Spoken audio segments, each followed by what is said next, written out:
Monsieur de La Fontaine, merci de nous recevoir chez vous. Et puis merci d'accepter donc de faire cette interview sur une période de votre vie, celle de la mobilisation. Est-ce qu'on peut vous demander tout d'abord de vous présenter en donnant votre nom, votre prénom, votre date de naissance? Eh bien voilà, je m'appelle Jean de La Fontaine, un nom qui fait lever les sourcils à de temps en temps quelques personnes. Mais enfin, c'est ma mère et mon père qui m'ont appelé Jean. J'en suis très content, j'aime ce prénom. Il va bien avec de La Fontaine qui est assez long. Et puis je suis né le 4 juin 1919 à Échichamps-sur-Morge. Est-ce que vous pouvez nous parler un petit peu de votre milieu de naissance? Mon milieu de famille. Oui. Ben, mes parents, Qu'est-ce qu'ils faisaient dans la vie? alors mes parents, donc mon père est d'une grande famille aussi, où ils étaient 7 en famille, et lui était le deuxième.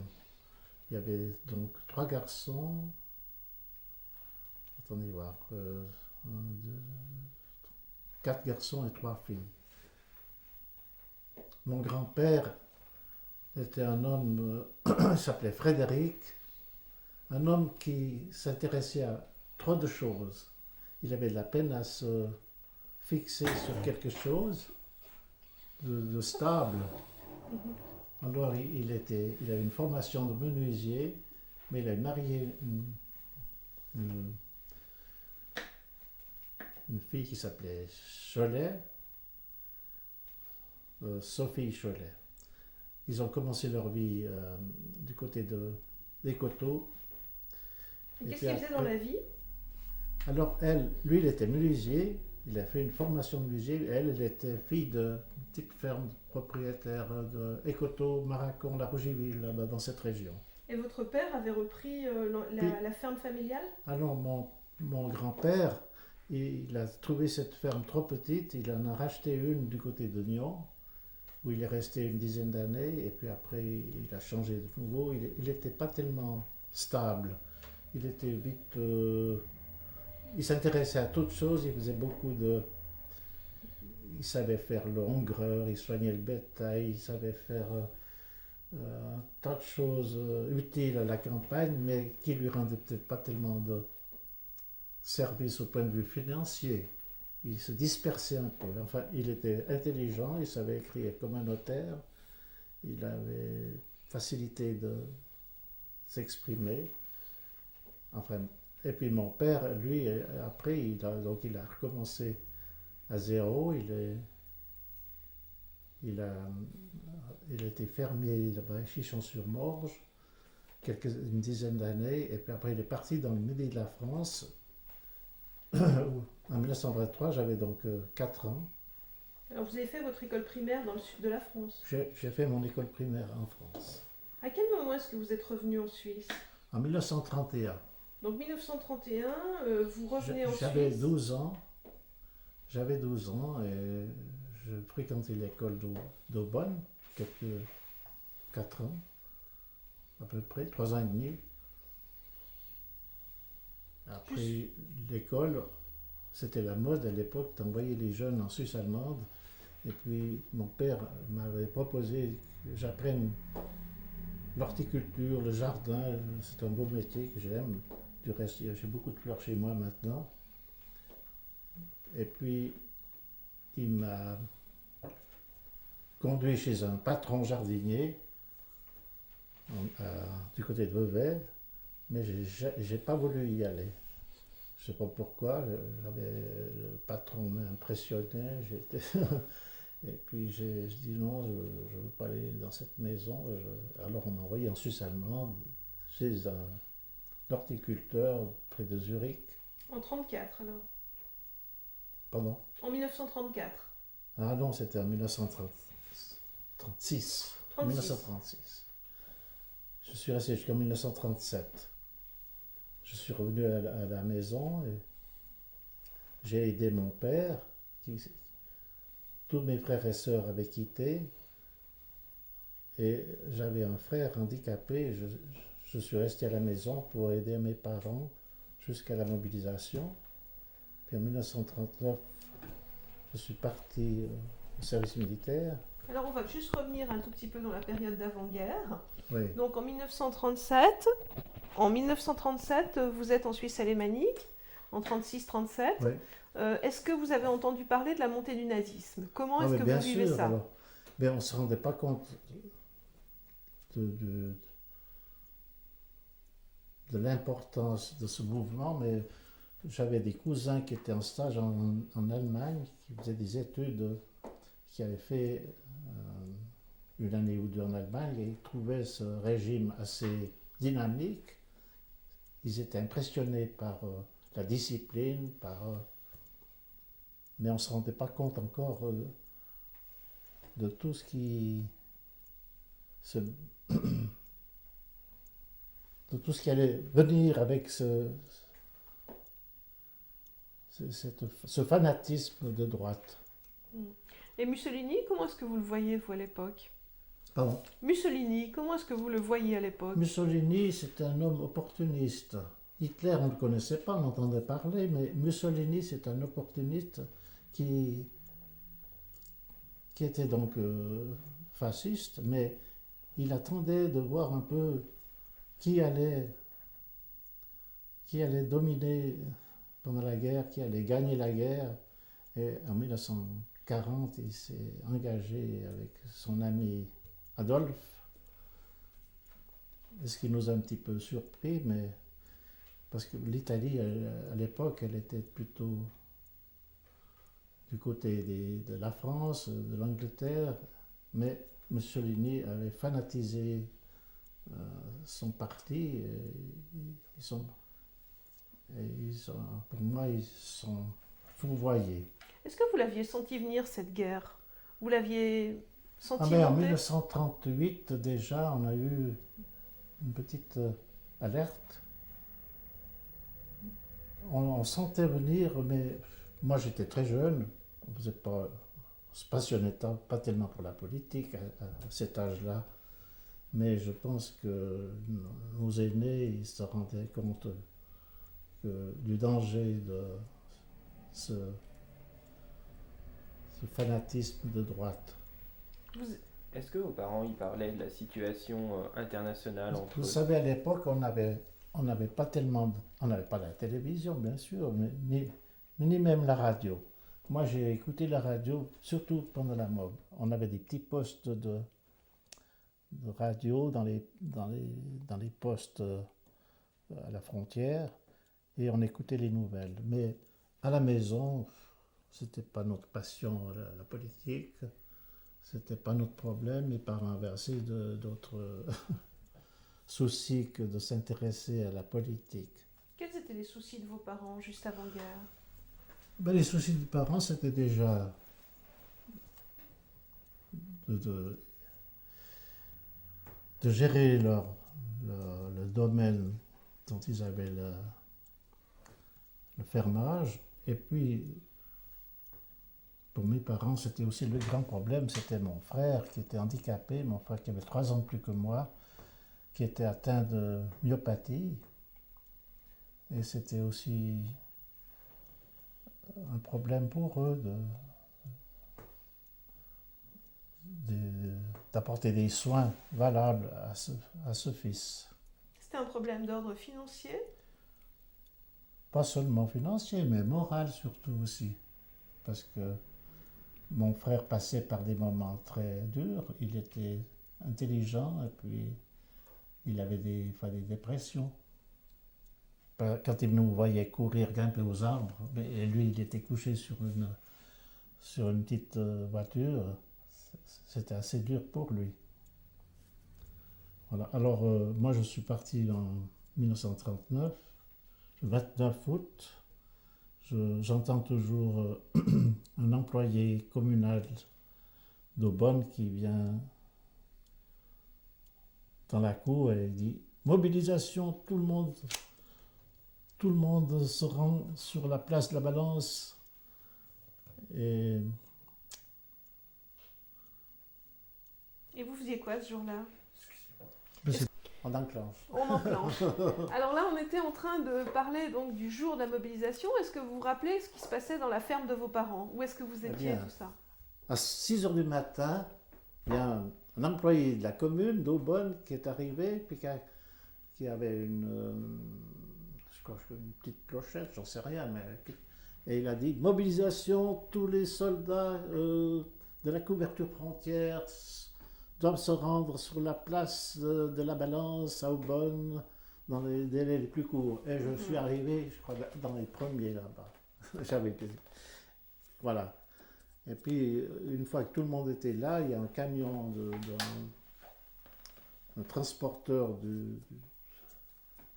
d'Aubonne qui est arrivé. Tout le monde sur le pont du camion et on est parti. C'était ma première journée de soldat après l'école de Recreux. Je me trouvais avec des hommes de certain âge, des jeunes, j'étais un des plus jeunes, du reste j'étais le plus jeune de la section.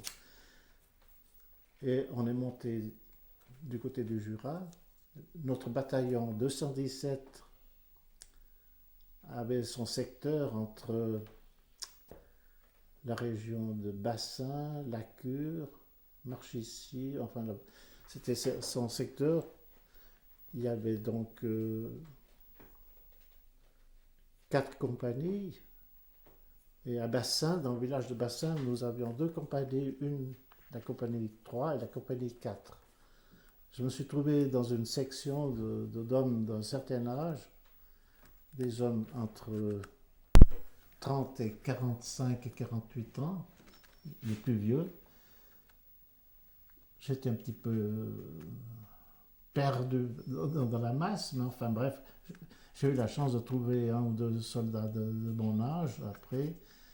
Et qu'est-ce que vous avez fait le premier jour? Premier jour, on a mobilisé dans un verger et on a touché le matériel, la munition, le masque à gaz, enfin tout l'équipement, et puis on a rejoint nos postes.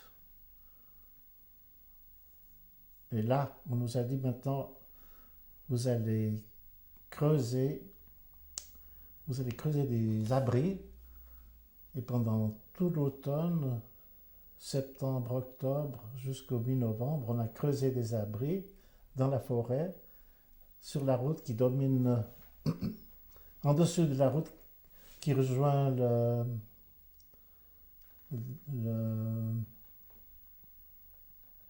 la région de Arzier-sur-Nion. Est-ce que vous aviez peur à l'époque? Pas du tout. On n'a absolument pas peur, on ne se rendait pas compte. La guerre n'était pas encore en route, on peut dire, mais il y avait des grands risques de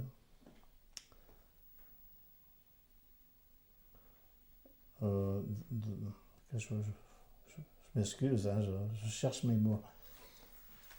Mais la mobilisation générale s'est produite, je crois, le 2 ou 3 septembre.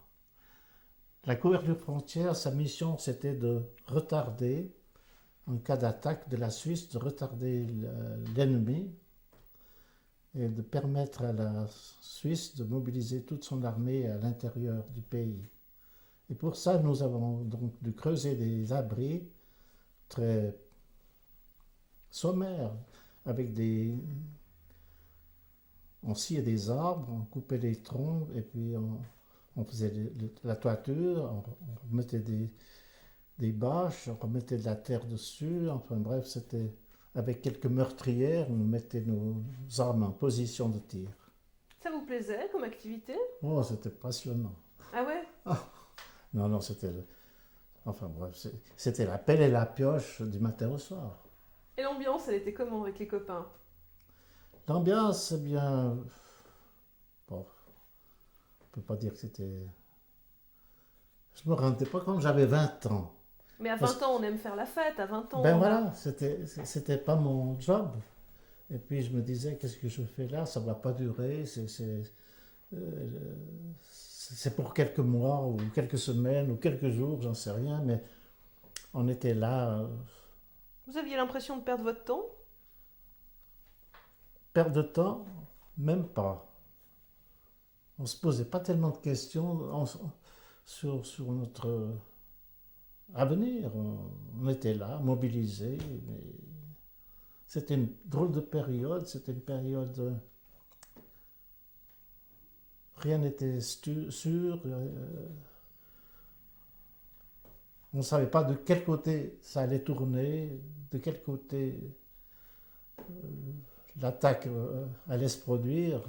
On était du côté de la France, mais à l'époque, comme on était neutre, on devait au fond être prêt à répondre à toute attaque de n'importe quel côté. Il ne fallait pas, surtout pas faire de différence avec l'Allemagne et la France et l'Italie. Il fallait que notre défense soit égale. Mais attendez, en tant que jeune de 20 ans, qui était en train de manipuler la pelle et la pioche, vous saviez tout ça à l'époque? Vous aviez conscience de tout ça? On se disait, qu'est-ce qui va arriver? On n'en sait rien. Ah d'accord, ouais. Qu'est-ce qui va arriver? Qu'est-ce qui va se produire? On n'en sait rien. Ouais. On était là, puis il fallait faire... Vous savez, quand vous creusez et vous travaillez toute la journée, on n'a pas tellement de temps pour philosopher. Et puis,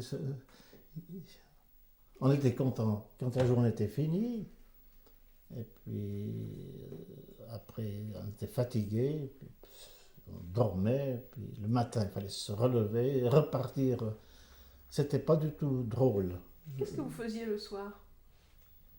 Eh bien, le soir, il fallait se nettoyer tout son équipement, puis manger. Qu'est-ce qu'on mangeait? Oh, on n'était pas trop mal nourris, ça allait encore. On mangeait, ou qu'est-ce qu'il faut dire? Vous savez, la cuisine militaire, c'était pas des menus gastronomiques, c'était... Je ne me souviens pas exactement, il y avait la goulash, il y avait du macaroni, ou il y a des pâtes, ou des pommes de terre, je n'ai pas tellement de souvenirs de la nourriture.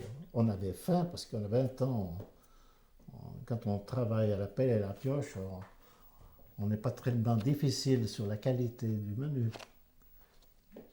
Voilà. Et puis, alors, on avait un sergent qui était marchand associé ou beau-frère d'un grand importateur de vin qui nous fournissait le rouge. Du rouge, d'où ce qui venait, j'en sais, d'Algérie, j'en sais rien. Il nous coûtait 90 centimes le litre. Alors, on prenait un litre entre trois. Ça nous donnait des forces. On a toujours bu notre verre de rouge à midi. À midi, oui. Voilà. Et le soir, qu'est-ce qu'on faisait? Est-ce qu'il y avait un foyer du soldat? Oui, il y avait un foyer du soldat dans le village. Comment ça se passait? Alors, qu'est-ce qui se passait dans ce foyer? On lisait un peu les journaux, on écoutait la radio, on discutait avec les camarades, mais il n'y avait pas des distractions de haut niveau. Mm-hmm. C'était une drôle de période. Tout à fait. Parce que la guerre n'était pas... Elle était drôle, on appelait ça la drôle de guerre. Personne ne bougeait, les Allemands restaient chez eux, les Français attendaient derrière leur ligne Maginot. Alors, on ne savait pas du tout ce qui allait se produire. Jusqu'au mois de mai 1940, on était là, au fond, sans certitude sur l'avenir. Et vos parents, ils se débrouillaient sans vous? Les parents se débrouillaient, bien sûr, mais ils avaient engagé un jeune homme pour me remplacer. Et ce jeune homme, il n'était pas mobilisé? Non, il est venu mobiliser après coup, 2 ans après. Et alors, comment ça se passait à la ferme? Qu'est-ce qui a changé avec la mobilisation à la ferme? Oui, il n'y a rien de changé. Rien du tout. Seulement, c'est au mois d'octobre 1939, la pluie est venue et s'est tournée en neige. Et je me rappelle que à la côte, ils vendangeaient sous la neige. Et puis les paysans du bassin, ils rentraient leurs betteraves avec la luge en 1939, au mois d'octobre. Alors nous sommes restés avec le bataillon de la couverture frontière jusqu'au mois de... J'ai marqué ça. Du 29 août au 5,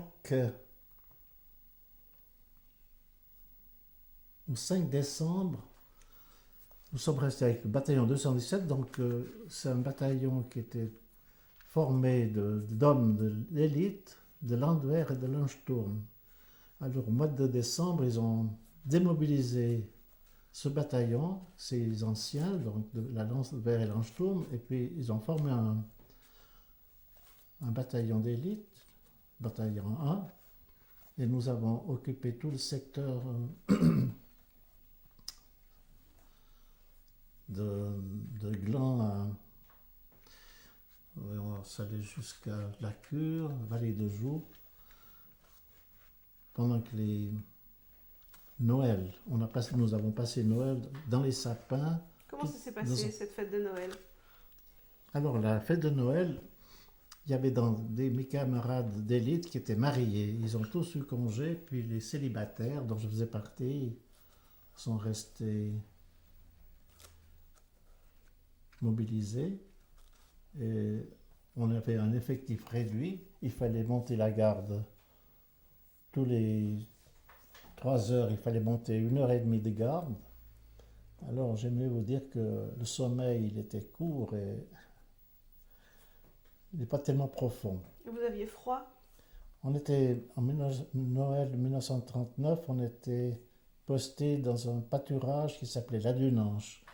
C'est en dessus de Bassin. Et là, nous logions dans une cabane en bois, toute simple, avec un confort vraiment modeste. La paille, et je me rappelle qu'on avait un petit copain qui se disait cuisinier, et c'est lui qui était chargé de nous faire la cuisine. Et un matin, il avait de la peine à allumer son feu. Voilà, il a jeté sur le feu. Est-ce que c'était de l'essence ou du pétrole? On a eu une flamme épouvantable. On a cru que la maison allait brûler. Et puis pendant la nuit, on montait la gare seule, à quelques dizaines de mètres du cantonnement. Et pendant la nuit, souvent les renards venaient aboyer à 2 pas de la guérite. On sursautait. Et là, on avait peur? Oui, parce qu'on savait, vous savez, au milieu de la nuit, quand on n'entendait aucun bruit, tout d'un coup, un renard qui fait un aboiement derrière votre dos, ça fait sursauter. Et je me rappelle que j'avais tiré une rafale en l'air pour chasser cet ennemi éventuel. Là, on est resté donc Noël, et puis au mois de l'élite, on est resté jusqu'au mois de... Voyons, j'ai marqué ça.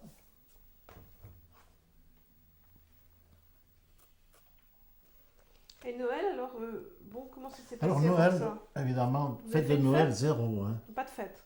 Rien. Rien. On a eu un petit paquet avec une lettre des enfants. Le général Guisan avait organisé ça, que chaque soldat recevrait un paquet. Et il y avait quoi dans ce paquet? Il y avait quelques friandises, de chocolat. Et moi, j'avais eu la chance de recevoir la photo d'une élève de Porrentruy. C'était une grande belle fille de 15 ans. Mes camarades avaient des petits gamins de 8-10 ans, ils n'étaient pas du tout contents. Et vous l'avez revue, cette jeune fille? Jamais. Parce qu'à l'époque, on sortait pas, on n'allait pas. J'aurais pu aller, mais j'ai jamais revu. Je ne sais pas ce qu'elle est devenue. Elle vous a écrit pendant longtemps? Moi, elle m'a invité. Chez ses parents, m'a invité, mais j'ai jamais répondu. Pourquoi? Vous aviez une fiancée à l'époque? Même pas. Ça me disait rien à l'époque. On n'avait pas d'argent, on n'avait rien du tout. On ne pouvait pas penser à l'avenir. Vous savez, c'est pas comme maintenant, les filles et les garçons. Ils prennent un petit truc, puis ils dorment ensemble. À l'époque, il n'était pas question de prendre une fille avec soi. Il fallait se marier, et puis après, c'est tout. À 20 ans, on n'a pas l'idée de se marier. Du reste, les moyens, les circonstances n'étaient pas favorables. Mais est-ce que vous sortiez quand même à l'époque? Rien du tout. Vous n'alliez jamais danser? Mais on était au service militaire, on ne peut pas aller. Il fallait rentrer à 9h30 le soir, on faisait de temps en temps des petites fêtes, mais c'était vraiment. Et c'était entre hommes? Ouais, on sortait, on allait dans un bistrot, on allait au bistrot, on allait manger une fondue si on en avait les moyens, ou bien des trucs comme ça. Mm. Ouais. Mais vous n'aviez pas tellement d'argent parce que... Mais on gagnait 2 francs par jour. Et la bière, on la payait 30 centimes. Alors, si on prenait 2 bières, on avait déjà 60 centimes de dépenses. Et si on allait au foyer du soldat, on prenait un café ou un truc comme ça, les 2 francs, ils étaient vite épuisés. Est-ce que vous donniez de l'argent à vos parents? Donner? Est-ce que vous donniez de l'argent à vos parents On ne peut pas donner de notre sur argent. votre solde? Ah non, Non. absolument pas. Vous ne Les les parents aidiez se pas? débrouillaient. Non, non. Ils se débrouillaient? Ils n'avaient pas besoin de ça, eux. Non, non, pas du tout. À 2 francs, on ne peut pas faire de... Moi, je me suis payé quelque chose. Je me suis payé parce qu'on était loin des communications. Il fallait aller jusqu'à Benien pour prendre le tram, et aller jusqu'à Gland avec le tram. À Gland, il fallait prendre le train. Alors, je me suis acheté un vélo. Un vélo que j'ai acheté à crédit et que je payais 20 francs par mois. Alors, au bout d'une année, j'avais payé mon vélo. Alors 20 francs par mois, ça faisait un vélo à À 240 francs. 240 francs. Ouais. Ouais. Un magnifique vélo que j'ai servi jusqu'à mes premières années de mariage. On achetait à crédit à l'époque. Oui, il y avait une maison de la Chaux-de-Fonds qui s'appelait VAC, qui faisait de la réclame dans les journaux pour toutes sortes d'articles. Ça existe toujours, c'est Veillon. Donc ils se sont séparés. VAC, qui vente à crédit, ça faisait Veillon, vente à crédit. Alors ils faisaient des facilités. Alors ils m'ont fait aucun... Je n'ai pas eu de problème pour obtenir ce vélo. Il fallait pas déposer de garantie lorsqu'on Non, l'achetait. moi j'étais mobilisé, alors ils ont dit c'est un bon gaillard qui est mobilisé, on ne va pas lui faire des misères. Comment était l'ambiance de cohésion à l'intérieur de la troupe? Ben, vous savez, moi j'étais assez réservé. J'avais pas l'habitude de beaucoup de sortir. J'écoutais beaucoup les autres. J'écoutais les discussions, j'écoutais les entretiens que les soldats avaient entre eux. Ils avaient des problèmes. Il était commerçant, puis il y avait la femme qui était toute seule à la maison. Et puis lui, il était un peu au fond du pot. Enfin bref, j'ai vécu des choses assez pénibles, au point de vue humain. Un autre, je me rappelle, il était vigneron. Il avait eu congé pour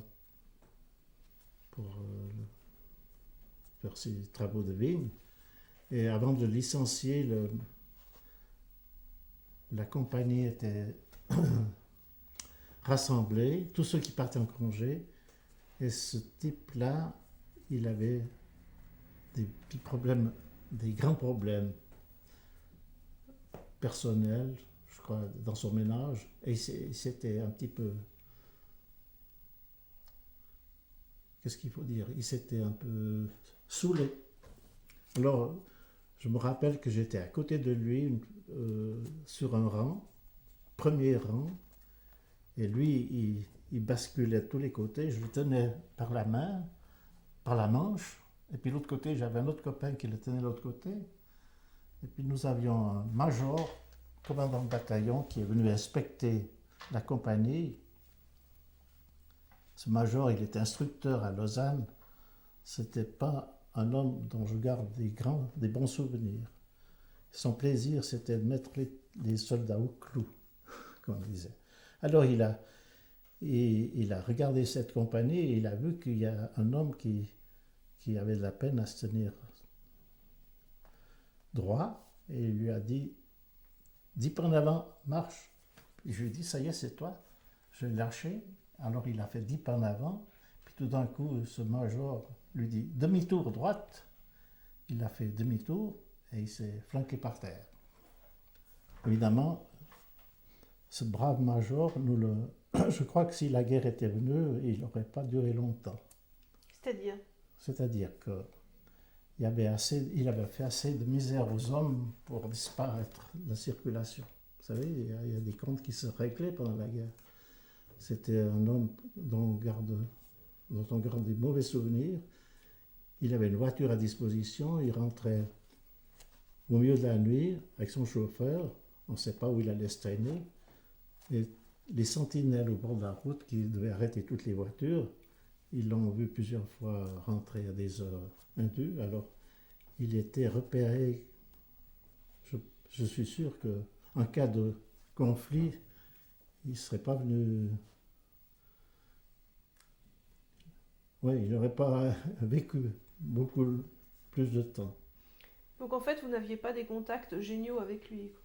Mais rien du tout, c'est un homme épouvantable. C'est ce que je dis. Moi, c'est ce qui m'a un peu dégoûté dégradé, pas tous, mais qu'eux se permettaient des choses que le soldat ne pouvait jamais se permettre. Par exemple? Ah ben, vous savez, enfin, je ne vais pas vous faire des détails. Si, c'est ce qui nous intéresse, les détails. J'étais pas témoin. Je suis témoin des rentrées nocturnes. Affalé au fond de la voiture.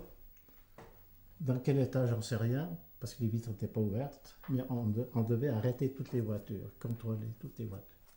Alors voilà, c'est ça, c'est simplement ça. Je me dis, si un chef ne peut pas donner de bon exemple, c'est pas un chef. Vous pensiez en fait qu'il y avait un fossé entre la troupe et les officiers, un Oui, il y fossé avait que les hommes ne pouvaient pas franchir. Oui, voilà. C'est-à-dire que les hommes, à 9h30, ils sont tous rentrés.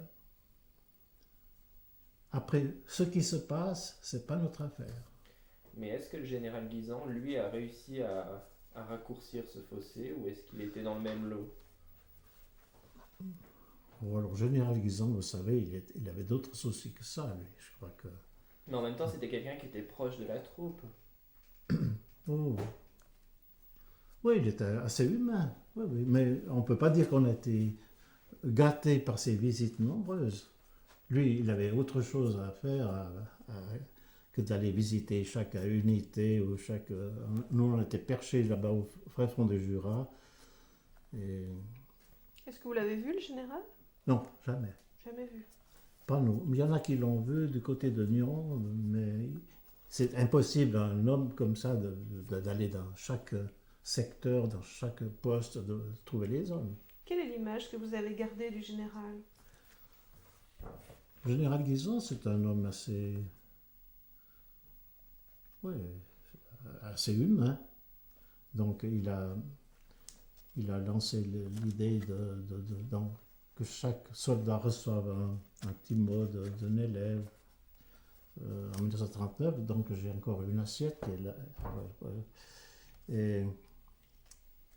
Non, c'est un homme valable, je crois. Il était Humainement. vaudois, lui. Pardon? Il était vaudois. Oh, bien sûr, il est de Mézières. Ouais. Ça rien. Vous connaissiez sa famille avant? Pardon? Vous connaissiez sa famille? Non, Non, absolument pas du tout. pas. Non, Ouais. non, non. Mm. Alors voilà, on a passé Noël.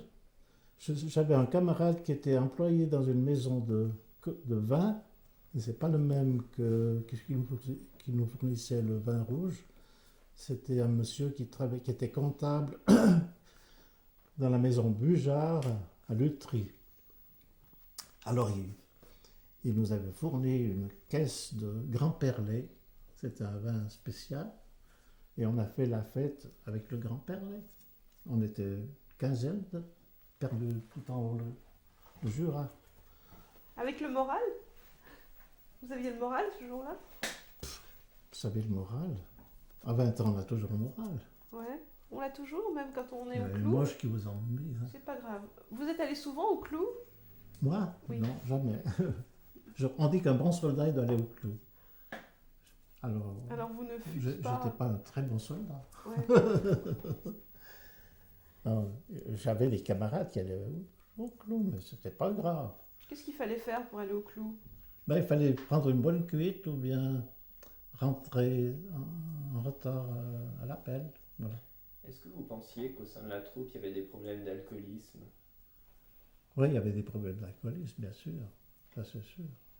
Et ils venaient de quoi, ces problèmes? Du moral? De Mais oui, l'éloignement parce que des sociale? gens avaient des problèmes personnels dans leur famille ou bien ils avaient des tendances à lever le coude, ça c'est vrai. Il y a des gens qui ont ça a toujours existé, si vous voulez. Mais nous, on n'avait pas le moyen de se faire dans la fête. Hein. Surtout que Avec les de- officiers donnaient pas le bon exemple, en fait. Mais je ne veux pas généraliser. Hein. Le major de votre Je, compagnie. je, je n'ai pas été un espion du major. Je dis des petites choses que j'ai remarquées comme ça. Des petits détails. Donc, on exige beaucoup des hommes sans exiger beaucoup de soi. Mais on a eu des bons types comme officiers. Ouais, ouais. Notre commandant de compagnie, c'est un paysan du village. Allez, c'est- il avait, on ne peut pas dire que c'est un grand stratège, c'est un bon type. Voilà. Un bon Et il savait parler à ses hommes, peut-être? Ouais, vous savez, il ne faisait pas des conférences. Presque un paysan, c'est pas un conférencier. Hein. Oui. Non, c'est un bon type, mais il a eu ses galons, je sais pas, c'était facile à l'époque. On avait un très bon chef de section qui s'appelait M. Doudin, de Lausanne. Je ne sais pas où il travaillait au département, je ne sais pas lequel, mais très sympa. Mais un homme assez, plus de 40 ans, 45 ans, comme ça. Et puis il y avait un autre commandant de section, un premier lieutenant Dubry, charmant homme. Non, je ne veux pas dénigrer tous les officiers, loin de là. Et puis un jeune lieutenant qui s'appelait Dizeran, qui était secrétaire du collège où j'ai revu à Lausanne. Mon fils faisait le collège de la Mercerie. Il était secrétaire là-bas du collège de la Mercerie. Je l'ai revu. Et alors, donc après, vous avez eu des congés après Noël? On a eu congé après Noël, une semaine, oui. Vous êtes rentré à la maison. Rentré à la maison. Est-ce que vos parents avaient suffisamment au point de vue nourriture? Oh, mais oui, bien sûr, à la campagne, il n'y a pas de problème. Est-ce qu'il y avait des gens de la ville qui venaient pour essayer d'avoir de la nourriture? Non, non. Vous savez, la côte, c'est pas Lausanne, hein, c'est tout le monde a un petit jardin, tout le monde. Non, non, il n'y a pas de problème, nourriture. Pas à cette époque-là, peut-être après, mais en 1939, il n'y avait pas de problème de nourriture. Il y avait de tout en suffisance. Et le plan Wallonne, alors ça vous a pas du tout touché? Non, le plan Wallonne, c'est-à-dire le plan Wallonne, il était pour la culture intensive. Vous savez, les parcs de Lausanne, de Nantou et compagnie, ils ont été labourés, semés. Mais ça, c'est venu peut-être en 1940, mais pas en 1939, il n'y avait rien du tout. En 1939, on ne savait pas la guerre n'était pas officielle. Il s'était déclaré la guerre, mais ça ne bougeait pas. Alors jusqu'au mois de mai, on était tout à fait dans l'incertitude. Il valait mieux l'incertitude que la guerre. Alors au mois de mai, évidemment, alors au mois de mai 40, c'est là que ça s'est déclenché. Et puis là, on était alertés. Je me rappelle, on est monté à la cure. On est monté un matin de bonne un matin de bonne heure à la cure. Et puis on était stationné là-bas. Et on passait la nuit sous les sapins. Et puis on voyait les premiers soldats allemands qui arrivaient. Et puis on se demandait toujours, est-ce qu'on va y passer ou pas, hein? Parce que la Hollande, la Belgique et la France avaient été envahies. On était tout à fait dans l'incertitude. On a dit, qu'est-ce qu'ils vont faire? Est-ce qu'ils vont continuer? On ne nous donnait pas tellement de détails sur la politique en général. Vous aviez peur d'être envahi, en fait. Oui, en tout cas, nous, les premiers, la couverture frontière, on était sacrifiés alors. Parce que en cas d'envahissement de la Suisse, cette couverture frontière, elle était juste là pour retarder quelques jours, mais elle n'était pas faite pour durer longtemps. Ça, c'était, je pense qu'avec les moyens mécaniques et d'armes que l'Allemagne avait, on n'aurait pas résisté longtemps. 2-3 jours peut-être. Et Pas quel même. souvenir est-ce que vous gardez de ces soldats allemands? Est-ce que vous vous souvenez de leur Ah uniforme? oui, bien sûr, on se regardait à la jumelle. On se regardait à, qu'est-ce qu'il faut dire, 50 mètres comme ça. Ah ouais, je me rappelle très bien. Ils étaient arrêtés là, à la cure. On savait rien. On se disait, mais est-ce que ça va continuer ou est-ce on ne sait pas. Pas du tout. Est-ce qu'ils C'est ont... un état d'esprit que j'ai de la peine à me remémorer toutes les impressions qu'on avait. La guerre, c'était pas quelque chose d'habituel. Hein. C'était une surprise pour nous. La guerre, c'était quoi? 14-18, moi j'avais vécu les années après-guerre où j'entendais les récits des soldats de Verdun, de la Marne. Mais nous, on ne savait pas ce qui nous attendait. C'est ça qui était assez difficile. Surtout que l'état d'esprit a dû changer parce que maintenant vous aviez le danger juste devant vos yeux, les soldats allemands. Oui, ils étaient là, bien sûr. On se disait, qu'est-ce qu'ils vont? Est-ce qu'ils vont continuer? Est-ce qu'ils vont... Parce que c'était au fond les premiers qui sont arrivés, ce sont des claireurs, ce sont des gens qui venaient un petit peu voir ce qui se passait près de la frontière. Et entre vous et ces soldats allemands, il y avait quoi? Il y avait des barbelés, il y avait... Il y avait frontière, c'était oui, quoi? il y avait des barbelés, bien sûr, sur la route. Il y avait des... Vous savez, avant la guerre, ils ont miné les routes, puis on mettait des gros dîmes, des rails de chemin de fer, pour barrer tous les véhicules. Voilà. Alors nous, on était d'un côté, puis eux, ils étaient de l'autre côté. Si des fois ils avaient essayé de franchir la frontière, quelles étaient Ah ben, vos consignes? on tirait direct. Ah, ouais. Consommation. Ah, franchissement de la frontière, c'est comme ça. Alors, on internait les Français après, mais c'était dans d'autres circonstances. Eux, ils posaient leurs armes. Mais en 1940, avec s'ils avaient passé, on avait l'ordre de tirer. Est-ce que c'est arrivé? Ça fait drôle, hein? Oui, est-ce que c'est arrivé? Non, Jamais. non. Non, non. Ouais, il faut... Attention, hein? Mhm. Voilà. Alors, à la couverture frontière, est-ce que vous avez vu des réfugiés qui ont essayé de rentrer chez nous? Alors, oui, bien sûr, on a vu des réfugiés, mais pendant la nuit, je me rappelle à la cure, des civils passaient la frontière. Et moi, je me rappelle que j'avais des enfants, une femme, des adultes. Je leur ai dit, mais vous risquez plus rien, vous êtes en Suisse, passez là. Ça, c'est vrai qu'on a vu des civils français qui ont passé. Et par rapport à ces civils, est-ce que vous On aviez des on consignes? peut pas refuser des civils. Mais ça, c'était de votre propre chef? Ou Ouais. est-ce que vous aviez... C'est-à-dire qu'on n'a pas d'intérêt à tirer contre des civils. Il y a aucun... Mais ça, c'était contraire aux ordres, non? Non, mais là, on n'a pas d'ordre de ce côté-là. On ne nous a jamais dit, s'il y a des civils, laissez-les passer. C'était de notre propre chef. Ils les a laissés passer. Qui étaient ces gens-là, j'en sais rien. Des gens qui sont restés en Suisse ou qui sont repartis, j'en sais rien. Mais on a eu alors l'internement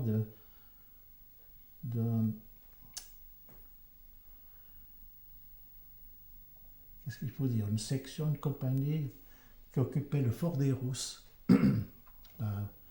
Et je me rappelle quand ces soldats sont arrivés, on les a pas désarmés, j'aime pas ça, mais ils avaient l'ordre de poser leur uniforme, pas leur uniforme, leurs armes. Et puis ils sont rentrés en Suisse non armés. Puis on les a gardés pendant quelques jours. Je me rappelle, ces pauvres diables, pas le moral du tout. Hein. C'est des soldats français? Ouais. Ouais. Et où est-ce qu'on les a gardés? On les a gardés pendant quelques jours, oui. Mais dans une ferme? Dans une salle. Dans une salle. Ils ont été répartis dans plusieurs endroits. Et je me rappelle que moi j'ai ramené à la maison un ceinturon, un beau ceinturon. Et puis ils nous vendaient leur matériel. Je me rappelle qu'on avait avec un de mes camarades, on avait vu un joli cheval. Puis on avait dit, bon, mais celui-là, on l'avait mis, voilà. On va le mettre de côté, on l'a mis dans une écurie. Et vous l'avez ramené à la maison? Non, après, c'est-à-dire qu'ils ont fait l'inventaire, le commandant français avec un officier suisse, ils ont fait l'inventaire. Alors qu'est-ce que vous avez comme...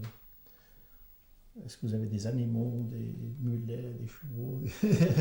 Puis on a dit, évidemment. Mais c'était comme une jeune, on a dit pourquoi pas. Un joli cheval comme ça, on ne va pas le laisser. Hein? Il irait bien pour nous. Je me rappelle qu'on avait l'ordre d'aller promener. Il y avait des très jolis chevaux, des chevaux de cavalerie, mais il fallait les tenir à la bride, il ne fallait pas monter dessus. C'était interdit de monter dessus, il fallait simplement les tenir à la bride. Et je me rappelle que on faisait un petit bout de chemin, puis une fois qu'on était derrière les sapins, on sautait dessus. C'était des très, très jolis chevaux. Et pourquoi fallait pas monter dessus? On sait rien. Pour pas les abîmer. On n'a pas le droit. C'est un ordre. Qu'est-ce que vous voulez? Mais alors ils servaient à quoi ces chevaux? Mais c'était des chevaux d'officiers. Ouais. Parce que le Fort des Rousses, on l'a visité quelques années après, mais c'était une école de... Le Fort des Rousses a été transformé en école de... Qu'est-ce que je veux dire? De marine, un peu de... On a été invité par le commandant là-bas, puis on leur a raconté qu'on avait interné les soldats de 1939-40. Ils nous ont reçus comme des rois. Et on dit, mais quand vous voulez revenir, venez. C'était très sympathique. Mais ça, c'était 20 ans après. Hein. C'était plus les mêmes hommes. Oui, en fait, c'était les chevaux des réfugiés, quoi. Des militaires internés. Voilà, Ouais. les chevaux. Voilà. Voilà, alors on avait dans la compagnie, le bataillon, j'en parle pas, le commandant de bataillon, je le connaissais juste comme un type pas sympathique, mais alors on avait des très bons officiers, commandant de compagnie.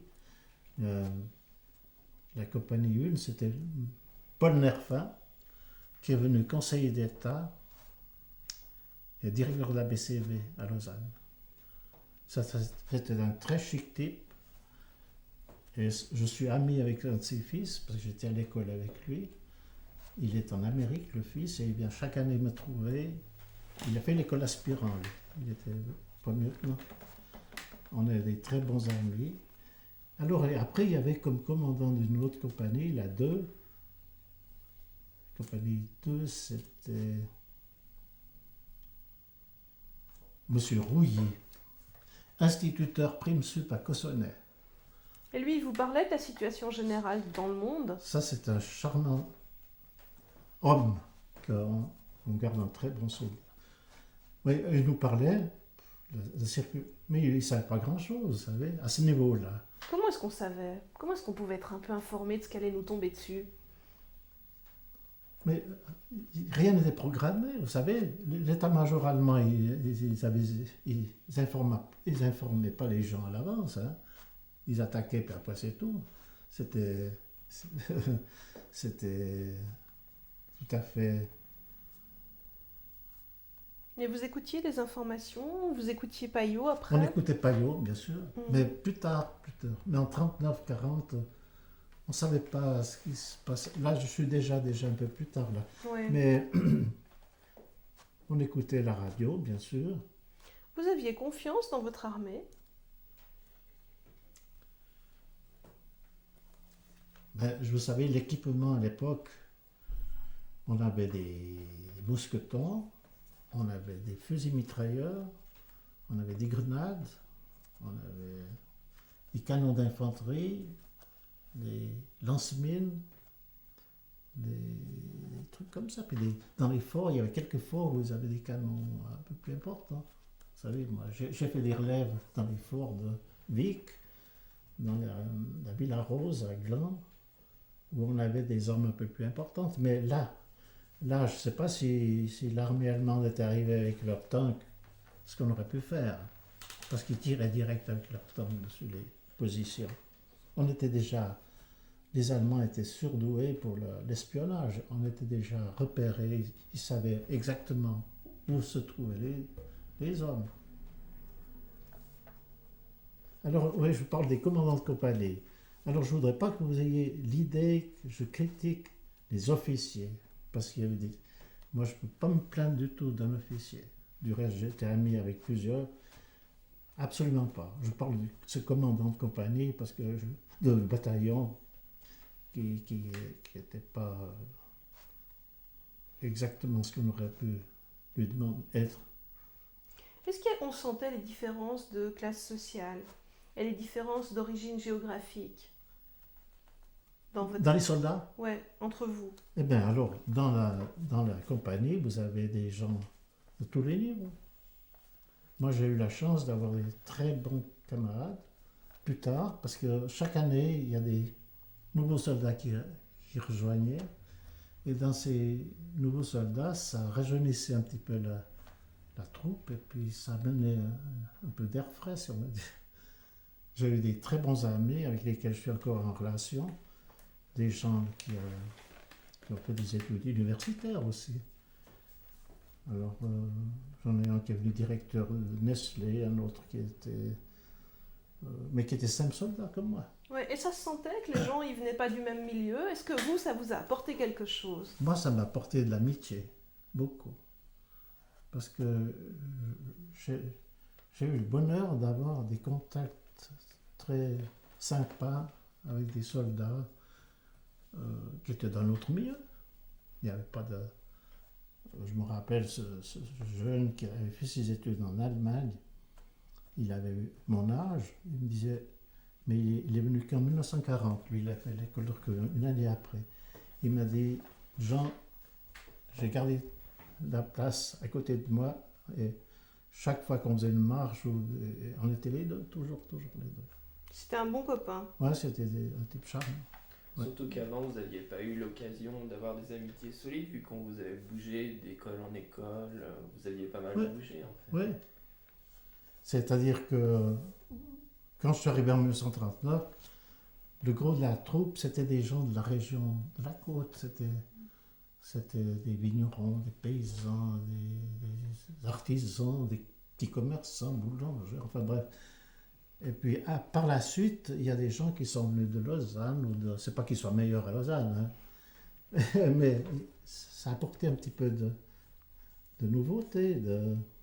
Et comment ils se débrouillaient, les vignerons, quand c'était le moment des... Ben, ils avaient des congés. Ouais. Ils avaient congés, puis je me rappelle un soldat qui rentre. Alors ça, c'est un souvenir que j'ai.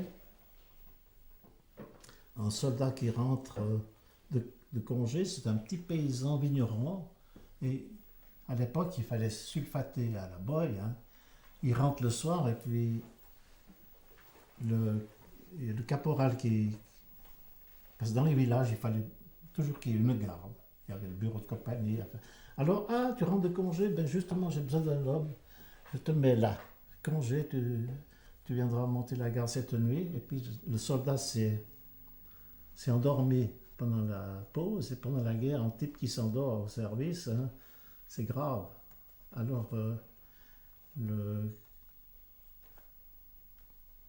type monte la garde au milieu de la nuit, puis il se fait attraper par un jeune lieutenant. Ça, c'est un peu plus tard. Qui a fait rapport, c'était à la compagnie, et puis c'était M. Nerfin, non, c'était M. Chaudet, pardon, Paul Chaudet, qui était encore commandant de compagnie. Puis Paul Chaudet, amenez-moi cet homme. Et puis le soldat se présente devant Paul Chaudet, alors le capitaine Chaudet lui dit, alors, vous êtes endormi à la gare? Et bien, mon capitaine, je suis vigneron, j'ai eu 3 jours de congé pour sulfater, pour faire mon travail. Je suis rentré fatigué parce que depuis... Bon, Chaudet était aussi vigneron. Alors il a dit, rampez. Et puis Chaudet a déchiré le rapport. L'affaire était... Alors, je veux dire, moi j'ai connu des... Monsieur Chaudet, c'est un type humain, comme Paul Nerfin, comme le capitaine Rouilly de Cossonay. C'est des hommes dont je garde un très bon souvenir. Parce qu'un officier, c'est pas un homme qui est là pour engueuler et mettre les gens au clou. C'est un homme qui doit commander, qui doit tenir compte de chaque circonstance, et puis qui doit avoir quelque chose un petit peu dans la tête. Alors voilà, j'ai eu des très bons contacts avec ces gens-là. Alors, on arrive en 1940. Bon, on a parlé de... La défaite. Comment vous avez ressenti la défaite? Alors la défaite, je vais vous dire, quand j'ai vu ces soldats démoralisés, ils avaient un équipement vraiment 1914. Hein. C'est des gens, ils avaient des charrettes pour la cuisine, ou bien avec des roues de 2 mètres de haut. Enfin, c'était vraiment un équipement vraiment misérable.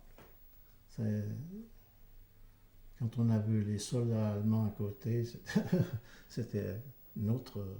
Ils n'avaient pas de morale. Et puis ces hommes-là, ils avaient surtout des souvenirs de leur père ou bien de leur grand-père qui était mort à Verdun ou à la Marne. Ils n'avaient pas envie de se battre.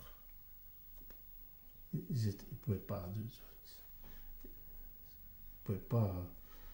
Ils n'avaient pas le moral du tout pour Et envie vous, de se battre.